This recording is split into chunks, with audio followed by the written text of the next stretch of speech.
Now there's sting set up by victims who turned detectives to catch a crime gang with their stolen goods worth tens of thousands of dollars. You're a thief, right? How long you been doing this for? Who else are you doing it to? I was obviously scared what these guys might be walking into. This is the moment a group of online criminals are caught red-handed. How much do you get out of this deal? 30%. A sting carried out by the victims. We are actually dealing with criminals. Like, this is not a situation we should ever be in. They're the thieves from overseas. And we can see where they've been, but we don't necessarily know where they're going. Stealing from mums, dads and honest business owners. Every single purchase they're making, someone is losing and they are gaining. Where they have been to these premises, used stolen credit cards and basically done a lot of Aussie guys and girls out of some hard-earned cash. But a bit of amateur detective work has brought at least one of this European fraud gang undone. I was sitting on the edge of my seat the whole way whilst trying to maintain my cool at the same time. You owe me 17.5 grand as of today that I have found so far. This is Clara Kodu, the glamour tourist who's been travelling around Australia and living it up on an Estonian passport. On the surface, she seems like any other backpacker. But as two unfortunate businessmen found out, this occasional model and full-time party girl has been involved in a brazen crime racket. It deepens and deepens and deepens. Tim Beban and Andrew Ma run a surfboard business which became a target of Clara and what appears to be an elaborate network of Estonian scammers. Andrew said it all started with a notice from the bank saying some of their stock had been purchased online using stolen credit cards. A day later, we had another one, and then over a week period, we had accumulated about 7.5 grand worth of chargebacks of fraudulent credit cards. By the time that figure ballooned to $17,000, Tim and Andrew had found their product being resold on the internet. With a bit of detective work of their own, they soon unravelled a systematic crime network and tracked down those responsible. We checked eBay, Gumtree, where the people would potentially purchase a product and then try and resell it for cash. Just weaving his way through torrents of information to find out an address, friends, phone numbers, where they hang out, what they do. These criminals are stealing people's credit card details and using them to pay for goods online.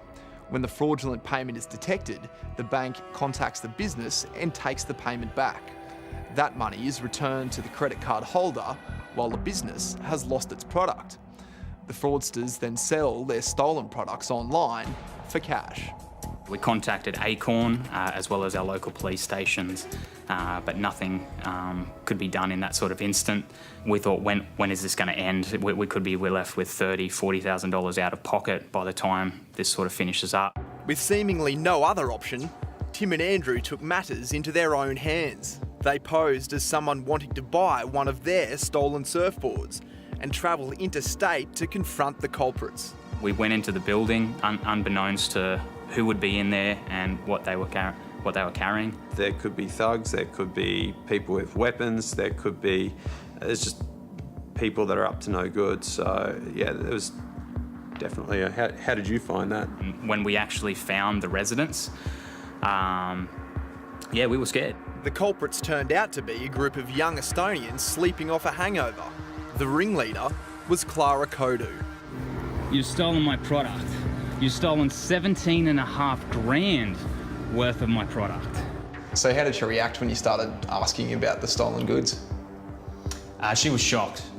She was definitely shocked that she was caught out in the act. We had the products right there in front of us. I've found you and recorded from the car from the moment we got here, showing that you're selling illegal product, stolen product. Clara Kodu and the three men she was staying with at an Airbnb room in Sydney were sprung. She initially denied any knowledge of the scam, but eventually confessed to at least on-selling the stolen goods. Someone just sent them to me for like a cheaper price, and then I sold them, and then I got like money out of it. How much do you get out of this deal? 30%. Clara even handed over her mobile phone, which had a trove of evidence that the fraud racket she was involved in was much bigger. You think of young backpackers doing a bit of swindling. We're talking about possibly hundreds of thousands of dollars of goods. This is not small-time crime. While Tim and Andrew took their evidence to police after this confrontation, to date, no one has been charged over the fraud. I don't think we're protected enough for those avenues. Bond University criminologist Wayne Petherick says crime syndicates like this can usually fly under the radar. You are dealing with a group of people that are inherently transient. They go from place to place to place. And because they're only here for a short time, they usually get away with it.